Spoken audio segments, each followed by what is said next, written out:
Muy buenas tardes, queridos hermanos. Hoy nos corresponde la clase número 3 de cartas de Pablo o epístolas paulinas número 1. Ya recuerde que el próximo lunes estaríamos terminando, ¿no es cierto?, este módulo y después vendría cartas de Pablo, epístolas 2, ¿ya? O cartas de Pablo 2, ¿ya? Para que también usted lo tenga ahí, ¿no es cierto?, presente. Como siempre lo hacemos, ¿no es cierto? Ya empezamos a grabar. Usted escriba, ¿no es cierto?, su nombre allí en el chat para que quede registrado, ¿no es cierto?, en la asistencia, ¿ya? Y mientras usted escribe, ¿no es cierto?, allí en el chat, yo quisiera compartir, como siempre lo hacemos, ¿no es cierto?, una palabra de la escritura y de una de estas cartas que escribe el apóstol Pablo, ¿ya? Efesios capítulo uno, vamos a leer desde el verso 1 al verso 3, ¿ya? Efesios capítulo 1 del verso 1 al verso 3. Dice así la palabra del Señor. Pablo, apóstol de Jesucristo, por la voluntad de Dios, a los santos y fieles en Cristo Jesús que están en Éfeso. Gracia y paz a vosotros, de Dios nuestro Padre y del Señor Jesucristo. Bendito sea el Dios y Padre nuestro, de nuestro Señor Jesucristo, que nos bendijo con toda bendición espiritual en los lugares celestiales en Cristo. Señor, en esta tarde estamos delante de tu presencia. Queremos que tú puedas bendecirnos a través de tu santa palabra, de esta reflexión que tendremos y también, Señor, del estudio que estaremos dando al posterior. Bendice la vida de cada uno de mis hermanos y hermanas que hoy ha podido conectarse, Dios mío, y esperamos, Señor, que tú puedas bendecirnos como siempre lo has hecho. Gracias por tu amor, gracias por tu fidelidad, gracias por tu cuidado. Y en esta hora también disponemos nuestra mente y nuestro corazón para ser bendecidos por ti. En el nombre de Jesús, amén. Bueno, queridos hermanos, ¿no es cierto? Hoy nos corresponde ver la carta que le escribe el apóstol Pablo a, ¿no es cierto?, la iglesia de Éfeso, ¿verdad? Una de las iglesias que él levantó, como la gran mayoría, ¿no es cierto?, de donde él escribe, la gran mayoría de las cartas que él escribió a iglesias fueron iglesias que fueron fundadas, ¿verdad?, o formadas también por él. Y esta, ¿no es cierto?, es una de las iglesias en las cuales él pasó más tiempo. Se dice que él estuvo 2 años y medio aproximadamente, ¿verdad? Levantando la iglesia, formando líderes, ¿verdad? Y bueno, también se creó un lazo, ¿no es cierto?, profundo. Y en el tiempo también, ¿no es cierto?, el apóstol Pablo deja a Timoteo pastoreando allí en la iglesia, ¿no es cierto?, de Éfeso. Entonces él se presenta, como siempre lo hace, ¿no es cierto?, como este apóstol, ¿verdad? Como este apóstol abortivo, ¿no es cierto? Porque fue el último, ¿no es cierto?, en ver a Cristo cara a cara allí, ¿no es cierto?, camino a Damasco. Y él, ¿no es cierto?, también señala que fue voluntad de Dios, es decir, él perseguía a la iglesia y como perseguidor de la iglesia, ¿no es cierto?, él tiene este encuentro con el Señor y después se vuelve, ¿no es cierto?, este apóstol, este enviado, este mensajero, ¿verdad?, a los gentiles. Él mismo también se autoproclama, ¿no es cierto?, como el apóstol a los gentiles, pero también él tiene claro que fue Dios quien le llamó a él, ¿no es cierto? Y eso también es importante para que nosotros podamos reconocer nuestro llamado. Cuando sabemos que es Dios quien nos ha llamado, ¿verdad? Eso nos da seguridad y nos da también, ¿no es cierto?, convicción de que somos hijos del Señor y también, ¿verdad?, que vamos a tener el respaldo, ya el respaldo de nuestro buen Dios. Así que les animo, ¿verdad?, con estas mismas palabras, ya apóstol de Jesucristo por la voluntad de Dios a los santos y fieles en Cristo Jesús que están en Éfeso, ya distinto, ¿verdad? Distinto a lo que pasaba en la iglesia de Corinto. Recuerde usted que la iglesia de Corinto también le llama a los santos y en realidad los hermanos no eran tan santos, ¿verdad? Había ahí algunos conflictos, ¿no es cierto? Peleas, pleitos, disensiones, abuso de la cena del Señor y otras cosas más. Pero acá, ¿no es cierto? Esta iglesia era una iglesia más madura. Esta era una iglesia, ¿no es cierto?, que había crecido, ¿verdad? Y bueno, cuando también, ¿no es cierto?, el apóstol Juan le escribe, ¿no es cierto?, allí en las 7 cartas, ¿no es cierto?, el Señor reconoce, ¿verdad?, en esta iglesia, ¿verdad?, su fidelidad, su constancia, pero le llama la atención porque también ha descuidado, ¿no es cierto?, ese primer amor, ¿ya? Que es también lo que a veces nosotros como cristianos descuidamos, ¿ya? Que el Señor nos ayude, ¿verdad? Para que siempre, ¿no es cierto?, ese primer amor siga creciendo, siga aumentando, no vaya disminuyendo, ¿ya? Y bueno, señala también esto, ¿no es cierto?, a los fieles, a los santos en Cristo Jesús que están en Éfeso, que también, ¿no es cierto?, es una provincia grande donde habían igual probablemente varias iglesias, ¿verdad? Gracia y paz a vosotros.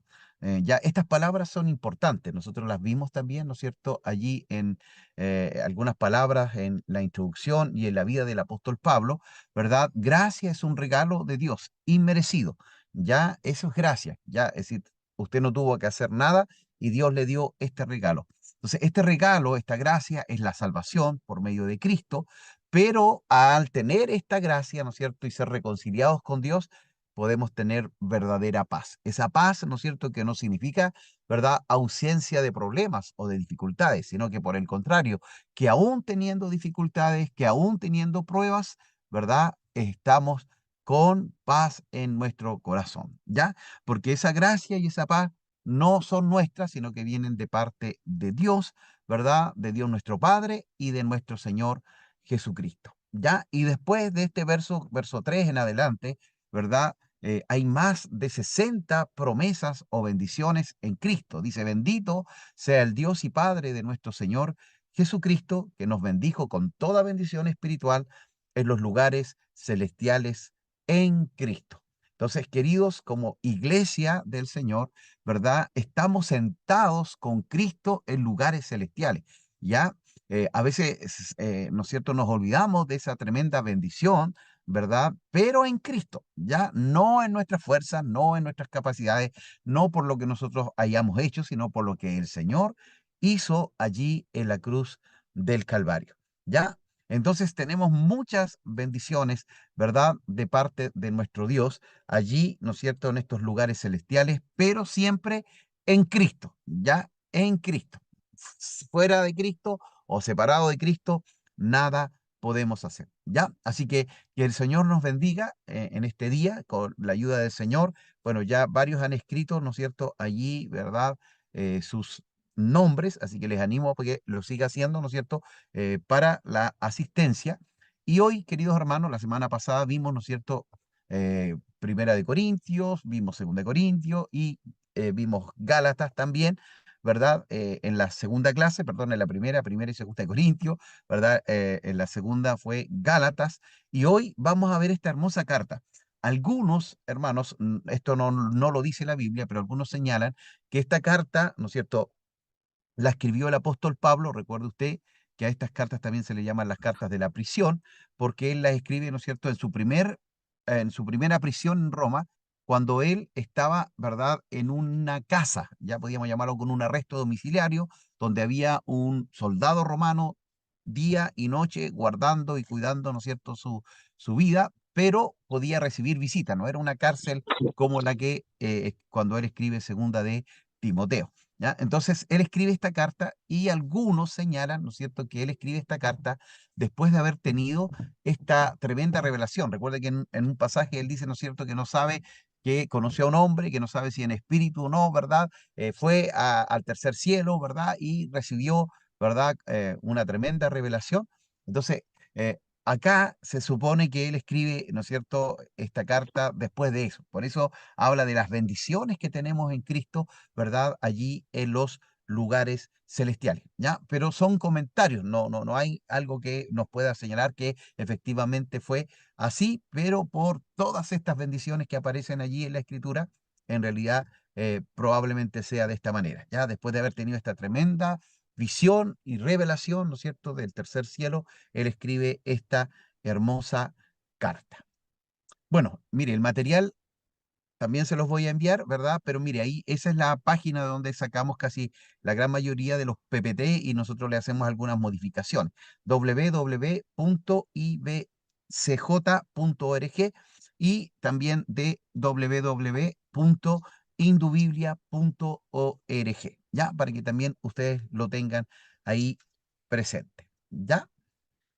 Así que, bueno, ya van varios escribiendo ya sus nombres, así que eh, seguimos entonces, queridos. Hoy día, entonces, en esta carta, ¿no es cierto? Vamos a ver, como siempre lo hemos hecho, una introducción y un trasfondo de la iglesia de Éfeso, el tema principal de esta carta, el autor, el lugar, la fecha de la epístola de los Efesios, la paternidad literaria, la ocasión, es decir, cuál fue el motivo o por qué escribe esta carta, ¿no es cierto?, el apóstol, a quiénes les escribe y cuál es el propósito, ¿verdad?, al escribirles esta carta, palabras claves, contenido de Efesios, resumen de Efesios y peculiaridades, ¿no es cierto?, palabras claves o ideas, ¿no es cierto?, características allí, algunos pasajes, ¿no es cierto?, también famosos, ¿verdad?, o importantes, ¿ya? Y también grandes doctrinas, ¿ya? Así que con la ayuda del Señor esperamos, ¿no es cierto?, poder avanzar hoy lo más que podamos. Entonces dice allí en esta introducción a los Efesios, más que una carta, un sermón o un tratado teológico, ¿ya? Eh, Dentro de las cartas también se encuentra de las cartas personales, ¿no es cierto?, donde abre su corazón. Por lo mismo, el apóstol estuvo más de 2 años en Éfeso, así que conocía muy bien a la iglesia, ¿verdad? Y, ¿no es cierto?, también él hace este tratado teológico, ¿no es cierto?, cristológico, donde se ve la persona de Cristo, ¿no es cierto?, como el más grande, ¿verdad?, el mayor allí. Y también, ¿no es cierto?, un contenido para gente, creyentes, ¿no es cierto?, discípulos maduros en la fe, ¿ya? Entonces, ahí ya también tenemos una característica especial, ¿cierto? Era una iglesia que él conocía, era una iglesia madura, ¿verdad? No así como la iglesia de Corinto, ¿se acuerdan ustedes que les llama niños, ¿verdad?, espirituales, y a los hermanos de Galacia les tira la oreja, ¿no es cierto?, por su, ¿verdad?, volverse al judaísmo, por volverse, ¿no es cierto?, a las fiestas y a estos ritos, ¿no es cierto?, que no tenían nada que ver con el Evangelio. 30 años, dice, después que Pablo escribe esta carta, bueno, el Señor Jesucristo, ¿no es cierto?, a través del libro de Apocalipsis, les envía un mensaje allí, ¿no es cierto?, con el apóstol Juan. Cristo asegura su firmeza doctrinal. Mire, han pasado 30 años, ¿verdad?, después de esta carta de Éfeso, y ellos siguen, ¿no es cierto?, con una firmeza doctrinal, tenían una buena doctrina, tenían una buena teología, un arduo trabajo, ¿no es cierto?, trabajaban mucho para el Señor y tenían una gran paciencia y se oponían a la herejía, ¿ya? Pero les llama la atención, ¿verdad?, porque ellos han dejado su primer amor, ¿ya? Así que el Señor nos ayude para que nunca nosotros dejemos, ¿no es cierto?, ese primer amor, sino que por el contrario, ¿verdad? A medida que va pasando el tiempo, la profundidad en la oración, en el estudio de la palabra, vayan acrecentando este conocimiento de Dios y este amor por Dios, ¿ya? Así que ahora la pregunta es, ¿a los efesios o a todas las iglesias que estaban en Asia Menor? Entonces aquí algunos señalan que es una encíclica, ¿verdad? Más que una carta dirigida a una iglesia en particular, ¿ya? Entonces, ¿cuál es el objetivo de que esta carta sea leída también, ¿no es cierto?, en las otras iglesias que estaban allí, ¿verdad?, en Asia Menor. Pablo pasó, dice, más tiempo en Éfeso ministrando, así que es natural pensar que sus pensamientos se dirigieran a estos hermanos mientras estaban en prisión en Roma, ¿ya? Entonces, eso también, hermanos, nos enseña, ¿verdad?, de la vida del apóstol, que estando en una situación complicada, difícil, que era estar preso, aunque era un arresto domiciliario allí en Roma, ¿no es cierto? Él no se pone, como se dice, a llorar o a quejarse, sino que por el contrario, él busca más del Señor y recibe, ¿no es cierto?, esta profunda revelación y escribe animando a los hermanos que estaban allí en Éfeso, ¿ya? Así que es interesante aquello y que eso también nos ayude a nosotros en nuestra vida espiritual, que cuando tengamos pruebas y dificultades, no nos escapemos, no nos alejemos de Dios, sino que por el contrario podamos buscar más de su presencia. El capítulo 19 del libro de Hechos nos habla, ¿no es cierto?, de esta larga estancia de Pablo en esta gran metrópoli consagrada también al culto de Artemisa o también Diana de Éfeso, ¿ya? y es célebre por sus libros mágicos. Recuerde que allí, ¿no es cierto?, fueron quemados en la plaza muchos de estos libros, y también vemos el impacto del Evangelio. Ya, imagínense ustedes, ¿no es cierto?, cómo el Evangelio tenía tal impacto que al llegar a esta ciudad llena de paganismo, de idolatría, ¿verdad? Y donde ellos usaban, ¿verdad?, muchos de estos libros para hacer magia, ellos se convierten y, ¿verdad?, comienzan a destruir y a quemar, ¿verdad?, esta literatura, ¿ya? Entonces dice sobre su estatua, la diosa Artemisa llevaba los 12 signos del zodiaco, de ahí viene, ¿no es cierto?, esto de saber qué, qué grupo es usted de zodiaco u horóscopo, ¿verdad? Entonces sabemos que nosotros como hijos de Dios no creemos, ¿no es cierto?, en la suerte, no creemos en el horóscopo, ¿verdad? Porque lamentablemente, hermanos, el Evangelio cada vez ha ido bajando las pautas, ¿no es cierto? Y de repente hay hermanos que dicen, yo soy de este, ¿no es cierto?, grupo, y me tengo que casar con este de otro grupo, y en realidad no tomamos en cuenta la palabra de Dios, que el Señor nos ayude. Entonces, de ahí vienen los signos del zodiaco, ¿no es cierto?, de esta diosa Artemisa, para significar, dice, su dominio sobre las fuerzas del destino. Ya, además, ¿no es cierto?, la adivinación no va con nosotros, ¿verdad? No va con nosotros el horóscopo, ni ir, ¿no es cierto?, a estas machis, ¿verdad?, buscando sanidad. Tenemos un Dios que es sanador, tenemos un Dios que tiene el poder, así que tengamos mucho cuidado, hermano, porque a veces me he encontrado con hermanos que se desesperan y van donde la machi, y van donde un brujo, van donde un hechicero. Que el Señor nos ayude, ya, porque no debe ser así. Ya tenemos al Rey de Reyes, al Señor de Señores, Jehová Rafa, Él es nuestro Salvador, nuestro sanador, Rafa, sanador, ¿verdad? Entonces no tenemos por qué acudir a estas fuerzas del enemigo. Y lo otro que tenemos que saber, que Satanás, ¿no es cierto?, sana de una y enferma de otra. Es decir, nunca usted va a ser libre de aquello. Eso es abrir puertas al enemigo, ¿verdad? Y eso es entrar también en un terreno muy peligroso, ¿ya? Estamos abriendo ahí una puerta, ¿verdad? Y nosotros no debemos abrir puertas, ¿verdad?, al enemigo, ¿ya?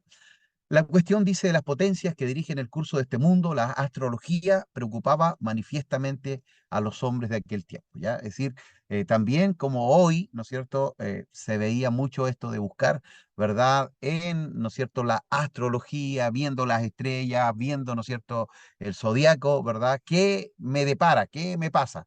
Y la Biblia dice claramente, ¿no es cierto?, que nuestros tiempos están en las manos del Señor. Así que qué mejor, ¿verdad?, que tener esa seguridad y esa convicción, ¿verdad? Y nada de lo que nos pasa es por casualidad. Dios siempre tiene un plan y un propósito, ¿verdad?, de todo lo que nos pueda suceder. Así que debemos estar tranquilos y, como decía el versículo, gracia y paz, ¿ya? ¿Por qué? Porque tenemos esa paz, ¿no es cierto?, que sobrepasa todo entendimiento, porque su vida y mi vida están en las manos del Señor, ¿ya?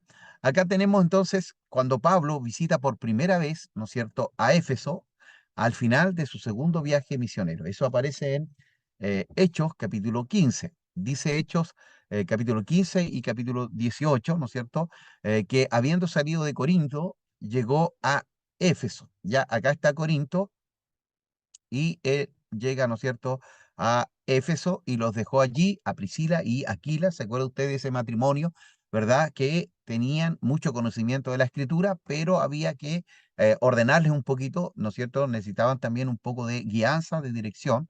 Y dice, entrando en la sinagoga, discutía con los judíos, los cuales le rogaban que se quedase con ellos por más tiempo.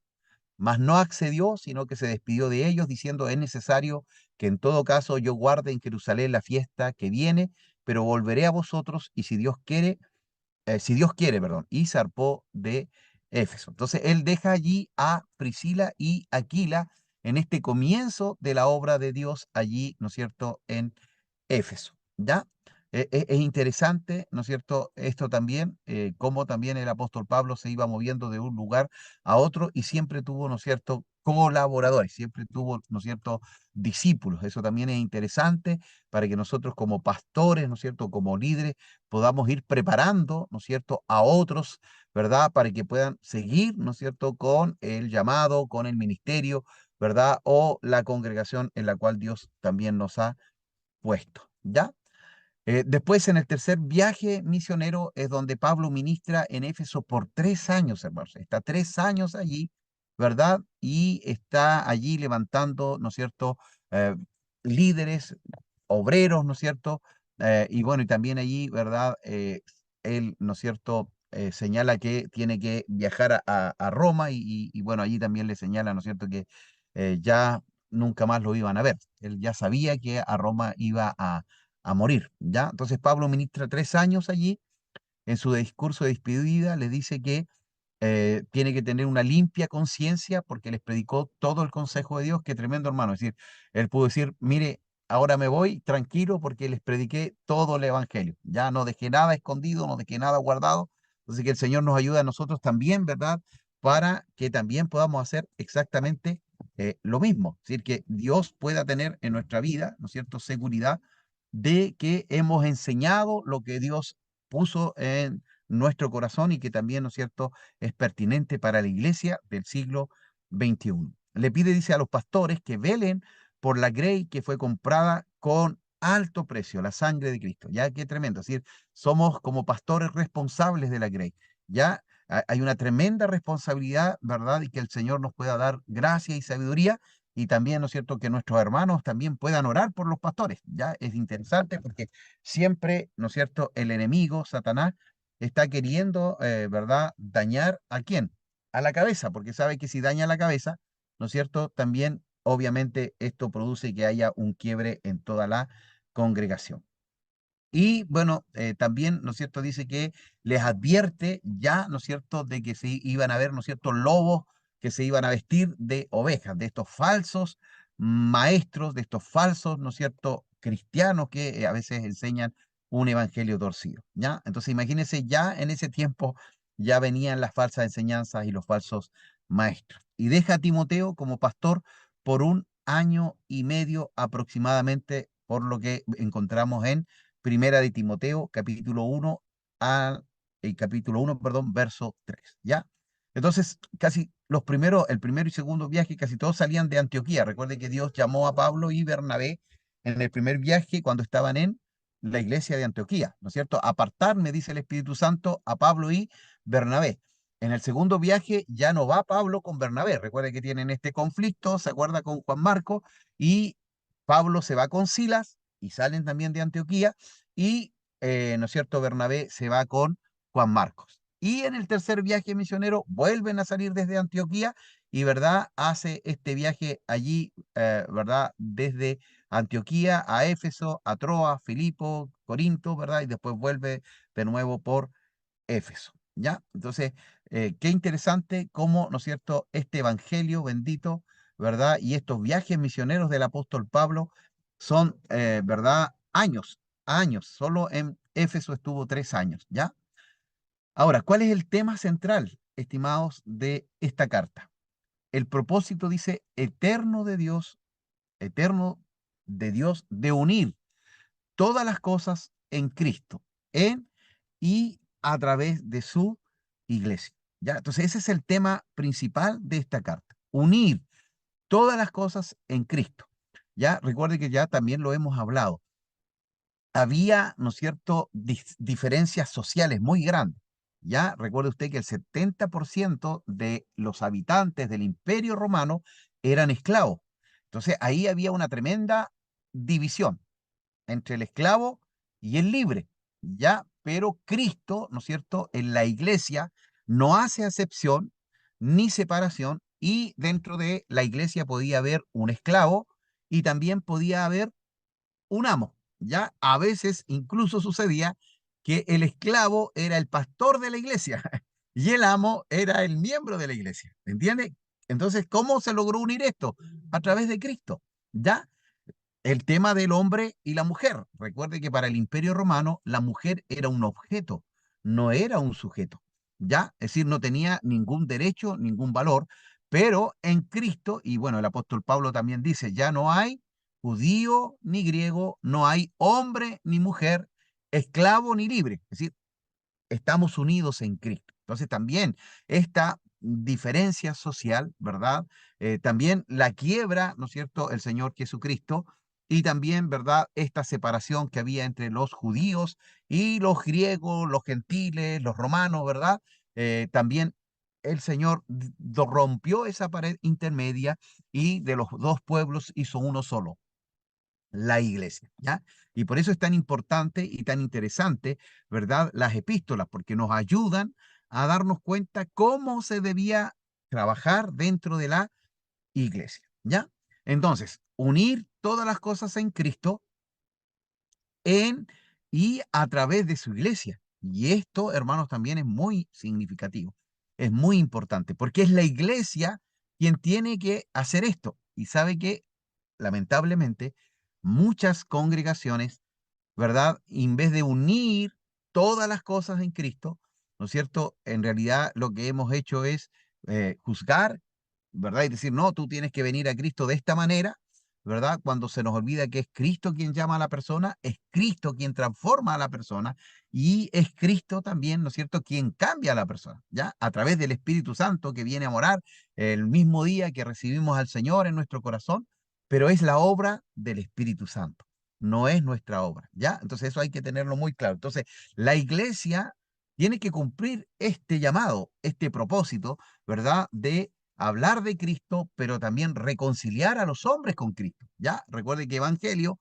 eran buenas nuevas, buenas noticias, ¿verdad? Y estas buenas noticias son que Cristo murió por nuestros pecados para darnos salvación, ¿ya?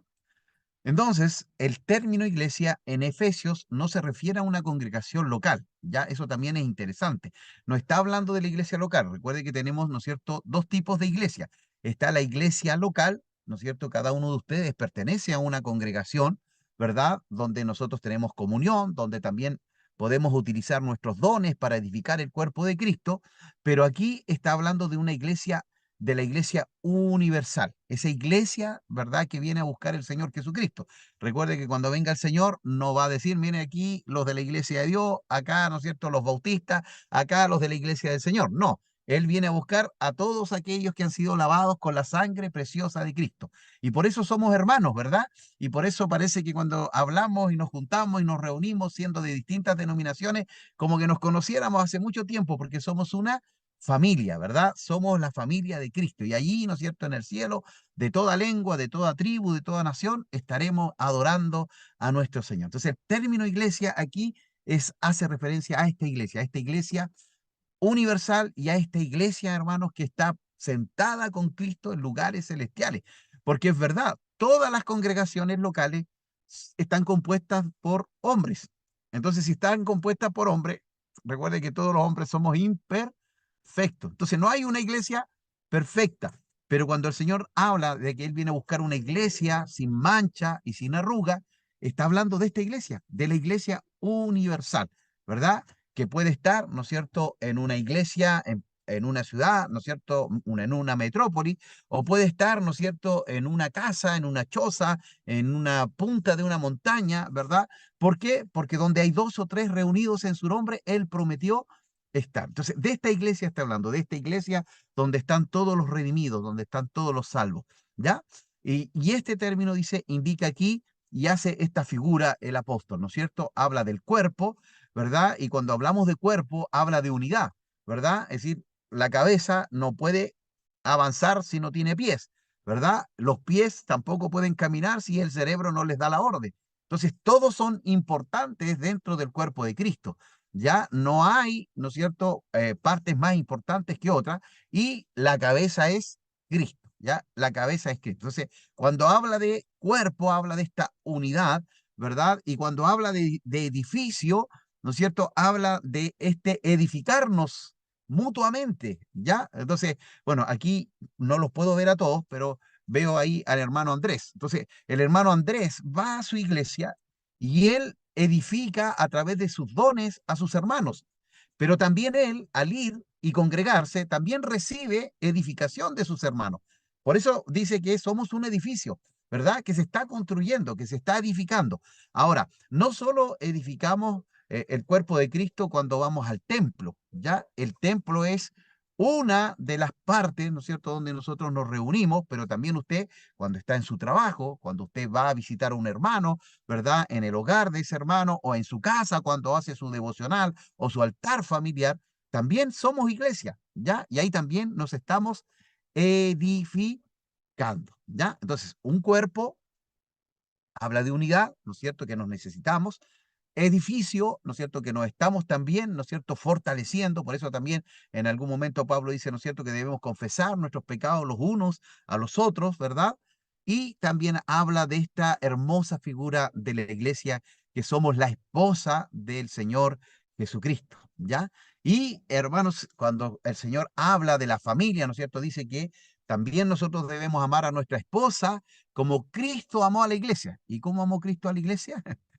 Muriendo por ella, ¿no es cierto? Muriendo y derramándose en la cruz del Calvario por la iglesia, ¿ya? Entonces también esto es hermoso, ¿verdad? Porque esta esposa, ¿no es cierto?, tiene que esperar al novio ataviada, con vestiduras blancas, y eso habla de santificación, ¿verdad? De limpieza, de pureza, ¿verdad? De que debemos estar preparados para cuando el novio venga a buscarnos, ¿no es cierto? Con nuestras lámparas encendidas y con aceite también, porque recuerden, ¿no es cierto?, que de las 10 vírgenes, ¿cuántas se quedaron dormidas?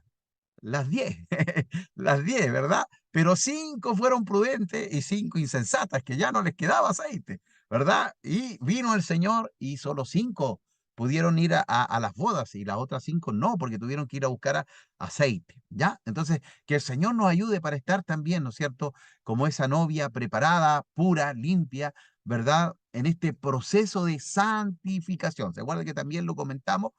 Santidad adquirida, usted es santo porque Cristo lo hizo santo, pero hay una santidad progresiva que es la que tenemos que luchar cada día en contra de nuestras carnalidades, de las obras de la carne, como vimos también, ¿no es cierto?, allí en Gálatas, ¿verdad? Contra todo lo que se opone a Cristo en nuestra vida, ¿ya? Porque el apóstol también dice, ¿no es cierto?, que el espíritu está dispuesto, pero la carne es débil, ¿ya? Entonces, esta figura del cuerpo, del edificio, de la esposa, habla de la totalidad de los salvados, ¿ya? Y esto es tremendo, hermanos, porque allá en el cielo nos vamos a encontrar con personas que nosotros nunca pensamos que iban a estar en el cielo. Y van a faltar personas que uno decía, no, este tiene ganado el cielo, porque no sabemos, solo Dios conoce el corazón. Ya recuerda ese pasaje que dice la Escritura, ¿no es cierto? En ese día muchos dirán, Señor, Señor, en tu nombre hicimos milagros, sanidades, ¿verdad? Predicamos. Y el Señor le dirá, apartados de mí, hacedores de maldad. Entonces, que el Señor nos ayude para ser parte, ¿no es cierto?, de estos salvos, por medio de la sangre de Cristo, sean judíos o gentiles, ya que en ese momento, ¿no es cierto?, era una de las divisiones grandes sociales, ¿verdad?, que tienen acceso por medio de Cristo en un mismo espíritu al Padre.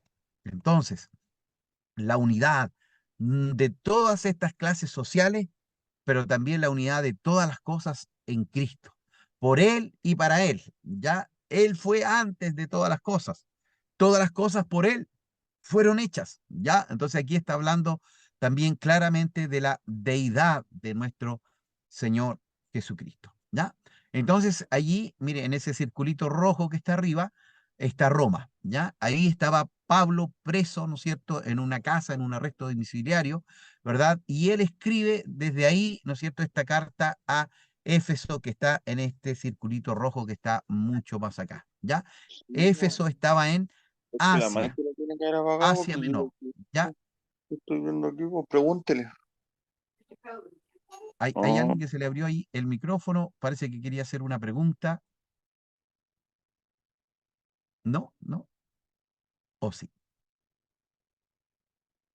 Entonces, queridos hermanos, bueno, ustedes también pueden interrumpirme en cualquier momento, ya que yo no los estoy viendo a todos al estar compartiendo, ¿no es cierto?, este PPT, ¿ya? Así que para que también ustedes tengan la libertad de abrir su micrófono y decir, hermano, pastor, mire, esto no lo entendí o me ayuda, por favor, ¿ya?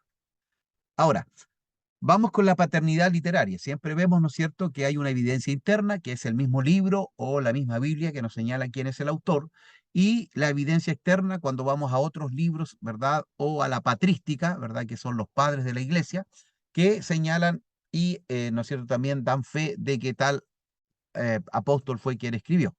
Y bueno, cuando leíamos el primer versículo, decía claramente, ¿no es cierto?, que el apóstol Pablo, ¿no es cierto?, era quien había escrito. El nombre de Pablo, dice, aparece dos veces como el autor en el capítulo 1, verso 1 y en el capítulo 3, verso 1.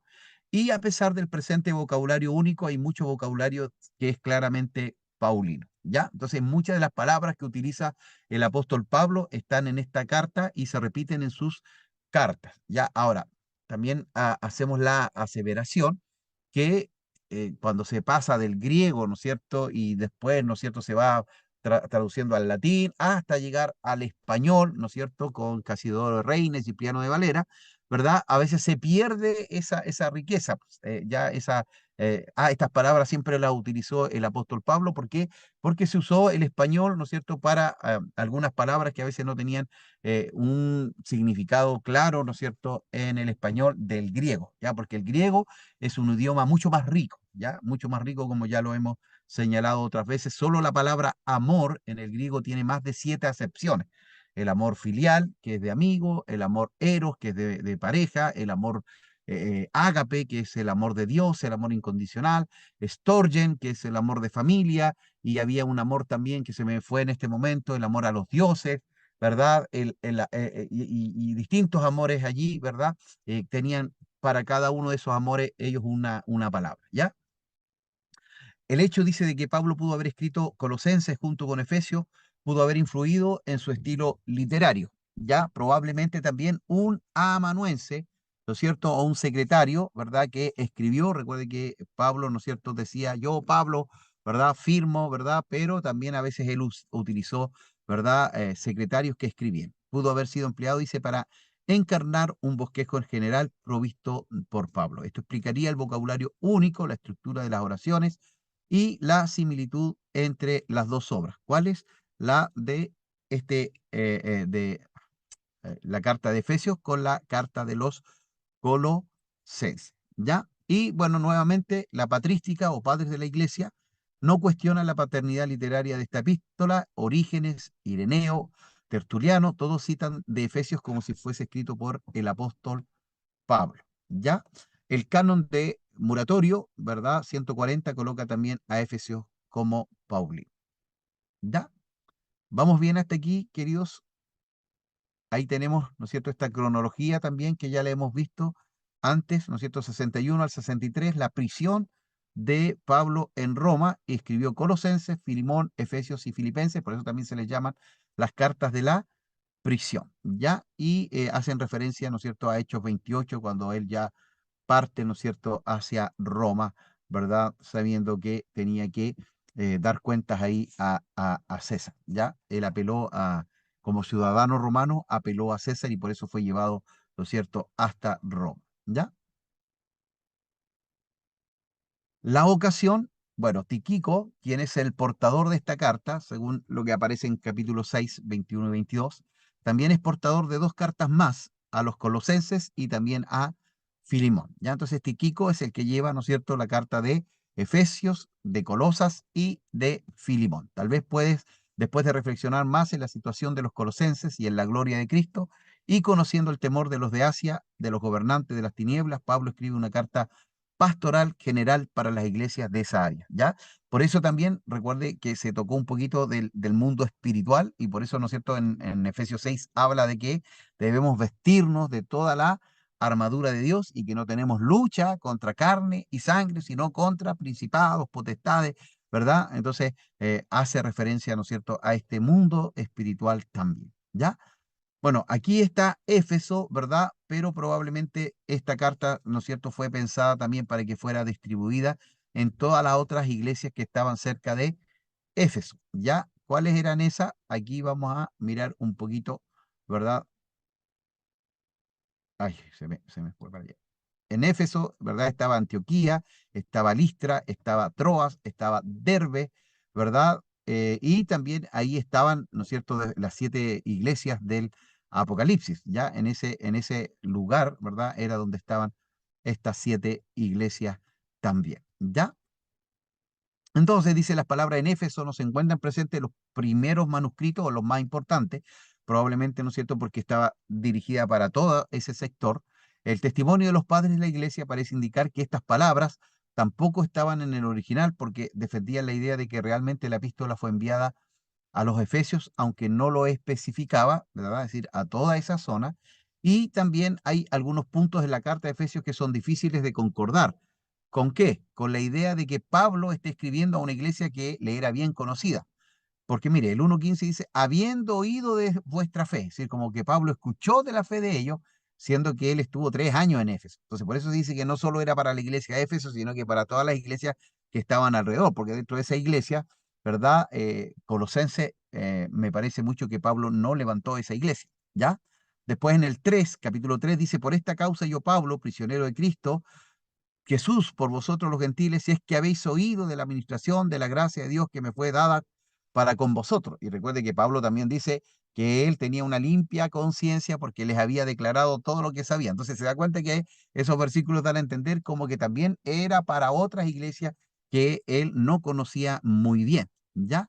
Y también dice hay una extraña ausencia, cualquier referencia del tiempo que Pablo estuvo allí en Éfeso, que fueron más de 3 años, 2 años y medio, 3 años, ¿ya? Entonces, por eso pensamos o se señala, ¿no es cierto?, que era para toda esta iglesia, y ahí está, ¿no es cierto?, este grupo. Esmirna, Pérgamo, Tiatira, Sardis, Filadelfia, Laodicea, Colosa, Licia, Pasmos, ya, Panfilia, ya, un montón de iglesias. Entonces, no era solo para Éfeso, sino que también era una encíclica, una carta dirigida, ¿verdad?, a varias ciudades, a varias iglesias, ¿ya? Y siendo Éfeso la capital, ¿verdad? Llegó obviamente la carta allí primeramente. Ahora, el propósito por el cual escribe el apóstol Pablo, dice, es el contenido se infiere que el intento de la carta es informar a los gentiles de su nuevo llamamiento, ¿ya? Y aquí nuevamente vamos, ¿no es cierto?, que los gentiles venían, ¿no es cierto?, con una vida más sucia, más impura, aunque recuerde que todos los pecados para Dios son iguales, ¿ya? Son iguales, es decir, la mentira con matar para Dios es pecado, no hay grados de pecado como lo hace la Iglesia Católica, que habla, ¿no es cierto?, de pecados de muerte, pecados que son mentiritas piadosas. No, la mentira es mentira y es pecado, ¿ya? Entonces, eh, el apóstol, ¿no es cierto?, quiere informar a los gentiles de este nuevo llamamiento, es decir, que ellos ya no pueden vivir como vivían, ya con toda esa religiosidad o, ¿no es cierto?, idolatría, donde ellos adoraban a muchos dioses, ¿verdad? Y esta idolatría tenía que ver con orgías sexuales, ¿verdad? Que tenía que ver con sacrificios de animales y también, ¿verdad? Incluso de niños o de seres humanos, ¿ya? Entonces les llama, ¿verdad?, que tienen que ellos tener este nuevo llamado, un llamado celestial, un llamado del cielo, que es distinto, ¿verdad? Explicando, dice, el misterio del cuerpo de Cristo, que es la iglesia en el cual no hay judío ni gentil, siervo ni libre, sino creyentes en Cristo, ¿ya? Es decir, son reconciliados, son unidos, ¿verdad? Por medio de Cristo. En Él, ¿no es cierto?, se reconciliaron todas las cosas. Tan importante, dice, es para Dios revelar este misterio que el apóstol Pablo fue comisionado por Dios y por Cristo, especialmente para proclamar, clarificar y establecer esta verdad. Por eso él se autoproclama como el apóstol a los gentiles. La lectura de Efesios nos sorprende por la ausencia de datos personales, a diferencia de otras cartas, ¿no es cierto?, donde habla mucho, ¿no es cierto?, se trata manifiestamente de una carta circular destinada a las comunidades de Asia Menor y conservada, ¿no es cierto?, en Éfeso. Hace tiempo, algunos autores, ya como Schleyer, han llamado la atención sobre el trasfondo gnóstico de varios pasajes de Efesios, especialmente los que sustituyen la oposición antes o después con la espera escatológica por la oposición cielo y tierra. Recuerden que los gnósticos decían que Jesús no había sido Dios, ¿ya? Y si fue Dios, fue un fantasma. Entonces no podía haber sido de carne y hueso. ¿Ya? Entonces, por eso es tan interesante esto, ¿ya? Que nosotros, ¿verdad? En Cristo somos, ¿verdad? Libres y tenemos un Dios que es 100% Dios y 100% hombre, ¿ya? Bueno, entre los puntos más importantes de Efesios y este gnosticismo, ¿verdad? La antropología, que es el estudio del hombre, ¿no es cierto?, con la distinción entre el hombre interior y el hombre exterior, pero Cristo nos salva por su carne, ya que la materia no es mala. ¿Sí? Recuerde que los gnósticos decían que Él, si fue Dios para salvarnos, no podría haber estado en carne y hueso, pero la Biblia dice claramente, ¿no es cierto?, que Él, ¿qué hizo? Murió, su cuerpo fue golpeado y hasta la última gota de su sangre fue derramada en la cruz del Calvario, contrario a lo que señalan los gnósticos, ya que la materia no es mala, como lo dice, ¿no es cierto?, esta dualidad de Platón. El tema del descenso de Cristo a la tierra y de su subida posterior a los cielos para llevar a los elegidos al pleroma o al paraíso, ya, pero Efesios no elimina el sacrificio de Cristo, ya, porque ellos decían, no, el Señor, si fue Dios, ¿no es cierto?, como Dios se elevó hasta lo sumo, pero no como hombre, ya, recuerde que Él resucitó con un cuerpo glorificado, ya. La unión de Cristo y la iglesia, esta iglesia, ¿no es cierto?, que ya fue creada en el corazón de Dios antes de la fundación del mundo. Pero en Efesios dice, no niega el valor del matrimonio humano. Recuerde que también los gnósticos, ¿no es cierto?, hablaban de negarse al matrimonio y bueno, y también de ahí viene esta corriente católica de los curas que no se casan, ya negando, ¿no es cierto?, el apetito sexual del hombre y esto ha provocado, ¿no es cierto?, toda esta inmundicia, ¿verdad?, dentro de la Iglesia Católica, especialmente de sus curas o sacerdotes, porque quisieron, ¿no es cierto?, negar algo natural que Dios puso en el hombre, ¿ya? Por eso usted y yo nos casamos, porque, ¿no es cierto?, bueno, no es el sexo lo último del matrimonio, ¿no? Es compañerismo, es fecundación, ¿verdad? Es ayuda idónea, pero también está dentro del matrimonio, ¿no es cierto?, la sexualidad, ¿ya? Entonces los gnósticos también negaban el casarse, ¿ya?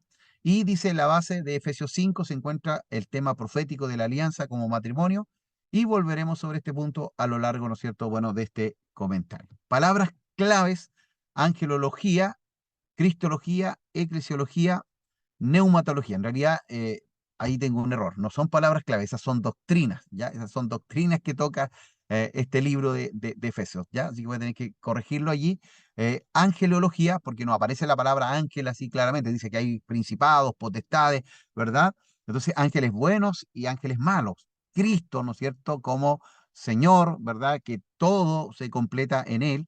La eclesiología, ¿no es cierto?, la iglesia que está sentada en estos lugares celestiales con Cristo. La neumatología, que es la doctrina del Espíritu Santo. Ya recuerde que el Señor dejó al Consolador, al Espíritu, ¿no es cierto?, para que trabajara en medio de su iglesia. ¿Ya? En los lugares celestes, ¿verdad? Sabemos que hay un cielo espiritual o el tercer cielo, ¿verdad? Donde también ahí, ¿no es cierto?, hay una guerra un cósmica, ¿no es cierto?, entre el bien y el mal, entre los ángeles de Dios y los ángeles, ¿verdad?, caídos, ¿verdad?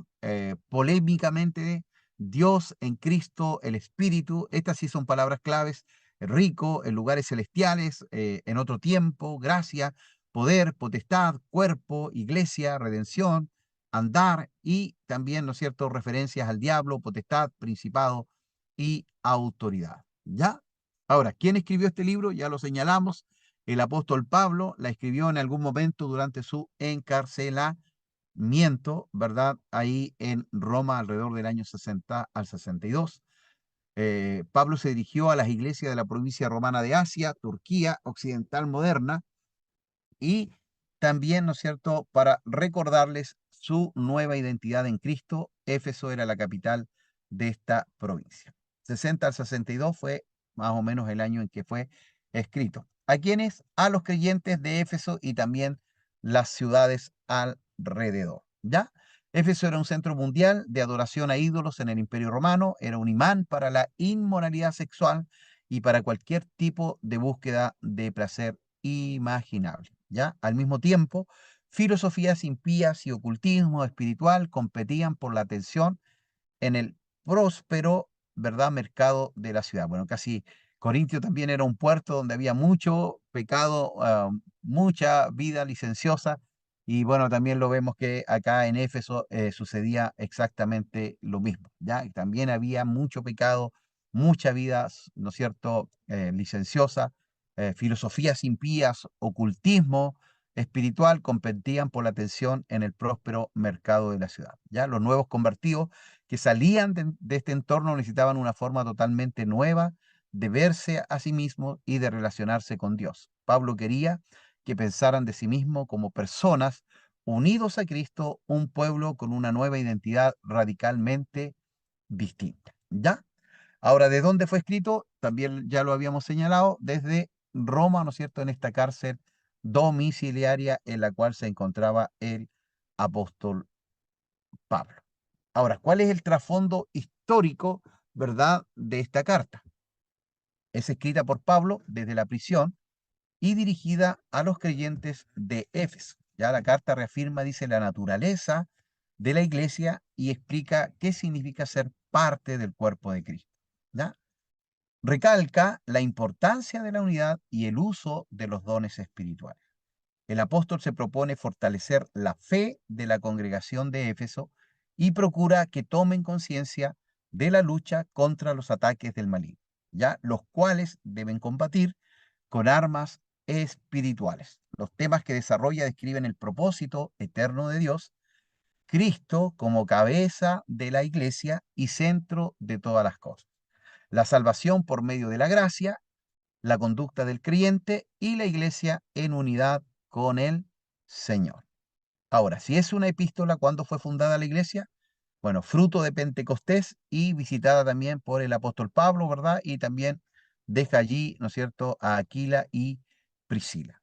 ¿De quién está compuesta la iglesia? De gentiles y también allí había, ¿no es cierto?, un porcentaje de judíos. Ahora, ¿cuáles son sus fuerzas y debilidades? Ya esta madurez espiritual, ¿verdad? Y que habían sido formados por el mismo apóstol Pablo. Pero también sus debilidades se dejan ver en Apocalipsis, ¿no es cierto?, donde ellos han dejado su primer amor, donde hay un activismo, ¿no es cierto?, donde hay mucho esfuerzo, pero hermanos, cuidado con eso. Podemos estar toda la semana en la iglesia y nunca haber estado con el Dios de la iglesia. ¿Ya? Entonces, hay que darle el tiempo a Dios, hay que darle el tiempo a esa intimidad con el Señor, ¿ya? Entonces, esa debilidad es la que tenía Éfeso después, ¿verdad? Y también, ¿no es cierto?, esta vida licenciosa que estaba alrededor, de la cual la iglesia tenía que apartarse, ¿no es cierto?, y mostrar la diferencia. ¿Ya? Esta es un género literario que es la epístola, ¿ya? Las cartas, ¿ya? Entonces, ¿cuál es la idea principal? La unidad, que ya no hay varios grupos y de que somos uno en Cristo. ¿Y cuál es la razón principal por la cual se escribió este libro? Existía una división en Efesios entre los judíos y los gentiles. Los judíos querían imponer a los gentiles el cumplimiento de la ley para la salvación y no estaban entendiendo que esta idea ya no existía más en Jesucristo. ¿Ya? Ahora somos uno en el Señor. ¿Ya? Y tenemos ahí, queridos hermanos, este contenido de la carta de Efesios. ¿Ya? El saludo, el propósito de Dios para la iglesia, perdón, la plenitud de Dios para la iglesia, el plan de Dios para la vida fiel, el Hijo de Dios da dones y edifica la iglesia, y el patrón de Dios y los principios para los miembros de la iglesia. Ya los estándares de Dios para la fidelidad de la iglesia, los estándares de Dios para la autoridad y la sumisión en la iglesia, provisión de Dios para las batallas espirituales, ¿verdad? De sus hijos, en este caso los hermanos creyentes de Éfeso, la voluntad de Dios para la oración en la iglesia y, por último, la bendición. ¿Ya? Un pequeño resumen a lo largo de la carta a los Efesios, el tema preponderante es la iglesia de Cristo. ¿Ya? En la primera mitad, Pablo presenta el propósito soberano de Dios, que es salvar a sus escogidos para formar parte de la iglesia. Y en la segunda mitad de la carta, el apóstol Pablo hace un énfasis en la manera en que los creyentes deben andar en la iglesia. Entonces, se da cuenta, siempre Pablo pone doctrina y después también la vida práctica. ¿Ya? Entonces, eso es el evangelio. Es conocer la palabra, conocer la escritura, conocer la doctrina, pero también vivir, practicar, ¿no es cierto? Amar al prójimo como nos amó nuestro buen Dios. Ahora, esta bendición que aparece también allí, ¿no es cierto?, al principio de la carta, esta fórmula dice, bendito sea, expresa admiración y alabanza por las intervenciones de Dios en la historia. Ya, bendito sea el Dios, ¿no es cierto? Y Padre de nuestro Señor Jesucristo.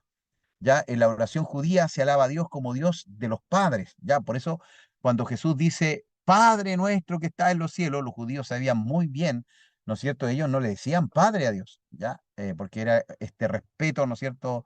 Eh, Tan grande que tenían, pero Jesús le dice a sus discípulos, ustedes orarán así. Padre nuestro que estás en los cielos, también rompiendo, ¿no es cierto?, esta lejanía que tenían los judíos con respecto a Dios. Veían a un Dios que estaba allá, que era, ¿no es cierto?, casi parecido a los otros dioses, lleno de odio, de rencor, pero Jesús hace a Dios un Dios cercano, un Dios amigo, un Dios Padre, ¿verdad?, que nos escucha y que tiene tiempo, ¿no es cierto?, para estar allí con nosotros. Entonces, la oración judía dice, se alaba a Dios, ¿verdad? Como Dios de los padres, y aquí se celebra como al Padre de nuestro Señor Jesucristo. Y esto también realza, ¿no es cierto?, la divinidad de Jesús. Al decir que Dios era su Padre, estaba diciendo que Él era Dios, ya que Jesús era Dios, ¿ya? Y el comienzo del Génesis evocaba la bendición concedida por Dios a la primera pareja humana. En Génesis capítulo 1, verso 28, Abraham había recibido la promesa de que las naciones serían bendecidas, ¿no es cierto?, por medio de su descendencia, y es en Cristo donde recibimos toda la gracia de arriba. Y aquí está, ¿no es cierto?, estas, ¿no es cierto?, doctrinas que tienen que ver con la soteriología, que es la doctrina de la salvación. Ya eso es soteriología, la doctrina de la salvación, elegidos en Cristo desde antes de la fundación del mundo, predestinados para ser adoptados como hijos de Dios, redimidos en la sangre de Cristo, perdonados y purificados según la riqueza de su gracia y sellados con el Espíritu Santo de la promesa. Entonces, cuando habla de que fuimos predestinados antes de la creación del mundo, está hablando de la iglesia. Ya está hablando de la iglesia, porque está, ¿no es cierto?, esta doctrina de la predestinación, que dicen que Dios escogió a unos para salvación y a otros para perdición. Entonces, si nosotros creyéramos eso, estaríamos diciendo que Dios es injusto, porque si usted fue destinado para perdición, por más que quiera buscar a Dios, va a ser perdido. ¿Ya? Entonces, no, acá está hablando de la iglesia. La iglesia, ¿no es cierto?, fue predestinada, ¿verdad? Y todos los escogidos allí, ¿verdad?, que pertenecen a la iglesia. Y nosotros tenemos ese libre albedrío para responder a este llamado del Señor, ¿ya? Y tenemos también ahí la perdón, de la eclesiología, ¿ya? O de la iglesia, ¿ya? Que dice, no es el propósito de Dios que su pueblo viva individualmente, sino conforme a la iglesia. Nosotros somos parte de una comunidad, ¿no es cierto? Y esta comunidad es la iglesia de nuestro Señor, ¿verdad? A la cual también pertenecemos a esta iglesia universal, pero también, por ende, debemos participar de la iglesia local, ¿ya? En aquel tiempo estabais sin Cristo, alejados de la ciudadanía de Israel y ajenos a los pactos de la promesa, sin esperanza y sin Dios en el mundo. Recuerde que con Cristo se abrió la puerta para los gentiles. Ya antes de eso, ¿verdad? Los judíos que tenían que ser luz a las naciones no fueron capaces y no entendieron que era así, que tenían que haber hecho aquello. ¿Ya? Pero ahora dice en Cristo Jesús, vosotros que en otro tiempo estabais lejos, habéis sido hechos cercanos por la sangre de Cristo. Ya vuelve a recalcar aquello, porque Él es nuestra paz, que de ambos pueblos hizo uno solo. ¿Ya? ¿Cómo fue esto logrado? Derribando la pared intermedia de separación, aboliendo en su carne las enemistades, la ley de los mandamientos expresado en sus ordenanzas. Y queridos hermanos, hoy día vamos a llegar hasta acá. Yo voy a grabarles mañana lo que me queda, porque como estoy acá como en la montaña, ya se puso un poco fresco, ya yo estoy en la camioneta, así que me estoy congelando un poco, así que mañana en la tarde yo les enviaría lo que resta de esta clase, ya, para que no crean que van a quedar con esto nomás, ya, y si lo voy a mandar directo al grupo, porque como las hermanas, ¿no es cierto?, mandan recién el sábado para que no lo reciban tan tarde, después ellas unen esto con la clase que les voy a mandar, ¿ya? Así que les pido, ¿no es cierto?, que tengan un poco de misericordia, porque está bastante fresco por estos lados, ¿ya? Así que oramos al Señor para que Dios les bendiga y cerramos, ¿no es cierto?, ¿verdad?, esta clase en el día de hoy, ¿ya?